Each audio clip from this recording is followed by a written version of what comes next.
একদিন জুমার নামাজ নবীজি আদায় করে ফেলছে, জুমার নামাজ শেষ, এখন নবীজি সাল্লাল্লাহু আলাইহি ওয়াসাল্লাম খুতবা দিতে দাঁড়াইছে। ঠিক এই টাইমে মদিনার বাজারে পাইকার ব্যবসায়ীদের যে পাইকারি মাল দেয়, এই পাইকার আসছে। তখনকার যুগে এই পাইকার আসলে মানে বাঁশি দিয়া ফু দিত। তো এই নির্দিষ্ট এই ফু এটা শুনলে, আমরা ছোটবেলায় বাঁশি শুনলে বা এমনি টুং টুং শুনলে বুঝলাম আইসক্রিম আইসক্রিম, বুঝছেন না?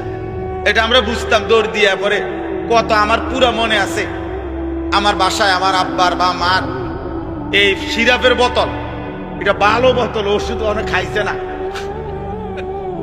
এটা কোনা দিয়া ফালাই দিয়া সিরাপ আইসক্রিম খাইলেছি বোতল দিয়া। বুঝেন না কথাটা? আমার দরকার আইসক্রিম, আমি সিরাপ দিয়া করবো কি? মায়ের পরে খুঁজছে যে বোতল, বলছি মা এটা হালাই দিছি, সিরাপ হালাইয়া মানে ওষুধ ভালাইয়া দিয়া আইসক্রিম খাইলেছি।